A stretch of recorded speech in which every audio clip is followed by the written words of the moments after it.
Hey everybody, I hope you're doing well this week. I just randomly picked the story that I want to read for you this week, and it really makes me smile because it's about my really good friend Suzannah, who I met. And we're going to be in Greece and Turkey.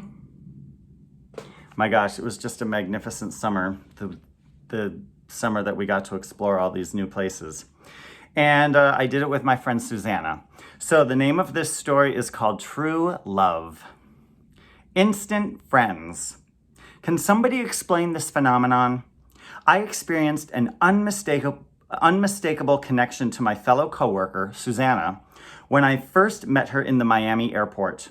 She understood my humor and became my fellow scholar of life.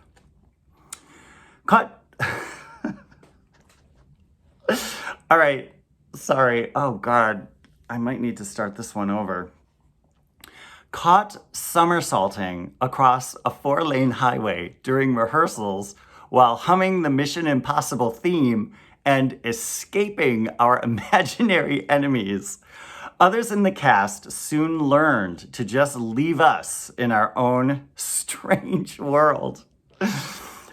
Being together on stage proved dangerous.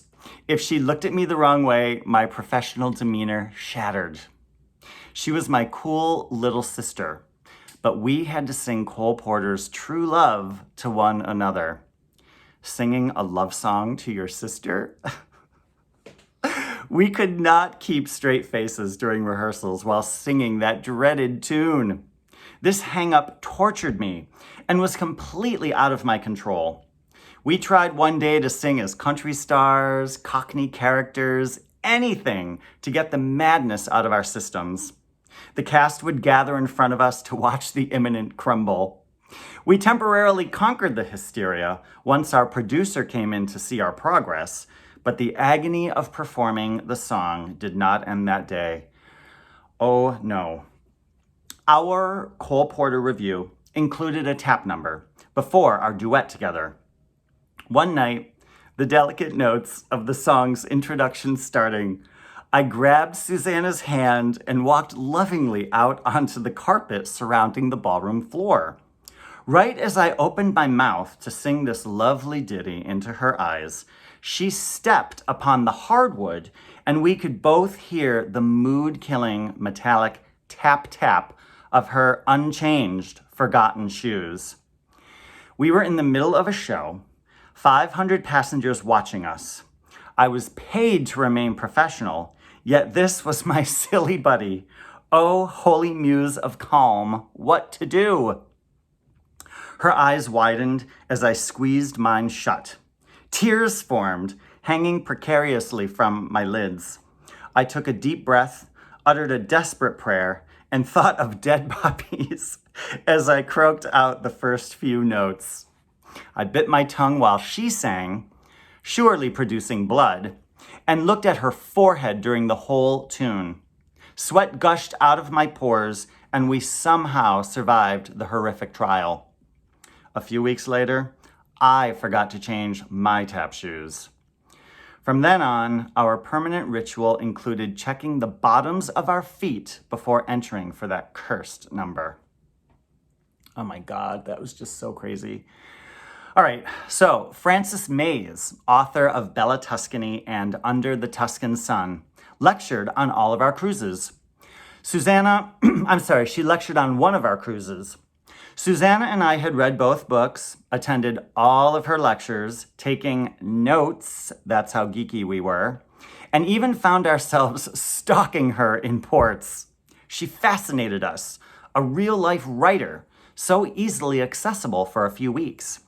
I dreaded the day when I'd read Ms. May's next bestseller describing two cheesy dancers who followed her around Rhodes, Greece, and took every photo that she did, figuring, if Frances likes this view, then it must be good. Luckily, when her next book came out, we were spared. Our Turkish bath experience in Kujadasi went anything but smoothly. Suzannah and I were two Westerners who simply had no clue what to do. Not many people were there for us to copy either, and quite awkwardly, Suzannah was the only girl at the place. Woman. Fees paid up, we entered the simple reception area with no signs visible or other doors obvious. Where did we change? The tired woman at the window impatiently pointed towards some tiny curtained anterooms, and we each went in, hoping that this wasn't the secret exit for loser people who look like fools. We both came out wearing sarongs, but I was naked under mine. Suzannah wore her suit. Didn't we have to get naked at the Turkish bath? We stood around for a bit longer, thinking that perhaps somebody would come out and elucidate us. Nope. The helpful window woman was humbly consulted again. Completely disgusted with us by now, she dismissively pointed in the direction of the steam room, which proved to be quite ineffective. Pints of toxins left our bodies, but our stress levels built up again upon realizing that we didn't know how long to stay in this room. What was going on here? Finally, a large Turkish man came in to retrieve us, and we found ourselves in an expansive room with marble stalls where we were doused down with powerful hoses, much like smelly zoo animals.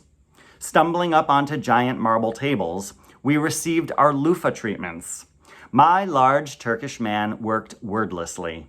He deftly folded my sarong in such a way that 97% of my body was exposed. I was finally enjoying this.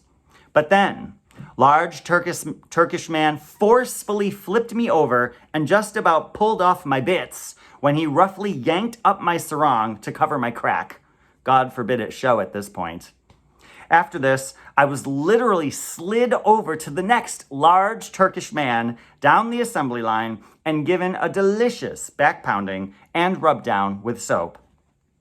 For $8 more, we could have gotten oiled up. But we had had more than enough by this point. Our lovely introduction to the Turkish bath. Our respective men wrapped our heads Arab style, and we hysterically crawled away to change. In Istanbul, the only city that expands 2 continents, Suzannah and I quickly bounded off the ship, running like kids toward a candy shop with cameras dangling off our necks. Hagia Sophia, composed of uneven floors and crumbling mosaics of Christ, and the Blue Mosque, decorated with dizzying tiles and carpeting, beckoned. Topkapi's palace's harem stunned us with its flamboyant architecture. Entire rooms contained tortoiseshell and mother-of-pearl inlaid patterns, marble carved above relief, or colorful stained glass windows depicting delicate flowers. The Sultan's throne dripped with emeralds. The pungent spice market delighted our senses. Piles of color. I grabbed a street gyro for lunch and a beverage called Uladag somewhere within our day. But then, suddenly, embarkation duties loomed. Racing back to the ship, grilled corn in each hand, we had about 5 minutes to shower, change, and report to our respective posts. While greeting the new passengers, we learned that the ship was to sail late. There was time to go back out and do more. How many times do you find yourself in Istanbul, Turkey? Would we ever come back? Suzannah, my fellow adventurer, was always game to cram into port time as much as humanly possible. Returning to the market area, we watched the carpet men hauling their cumbersome rolled goods from warehouse to store. What a surreal sight to see so many plastic-wrapped, colorful caterpillars slowly making their way upstairs and about town. I purchased walnut-stuffed apricots at another market, and we sipped tea out of communal cups. At first, I was a tad freaked out by the sharing. Was there really such a thing as cooties? But our vendor casually wiped out the cups, and in the end, I figured, when in Rome. Suzannah and I sat at a local restaurant where I discovered how delicious yogurt and tomato sauce are with chicken. We had completely eaten our way through Istanbul. A murky sky settled in, our whirlwind day drawing to an end. Eerie prayer calls droned from the city's many minarets, And a full bag of Turkish delight was mine to enjoy at sea. The sun lowered and a chill came into the thick air. There was still enough light, however, for me to sneak a tiny bit more video footage of Frances Mays and her husband being tourists, just like me and my pal, Suzannah. Oh, all right. Well, thank you. I stumbled a lot during that one. Sorry about that, but I hope you enjoyed, and I'll see you next week. Bye.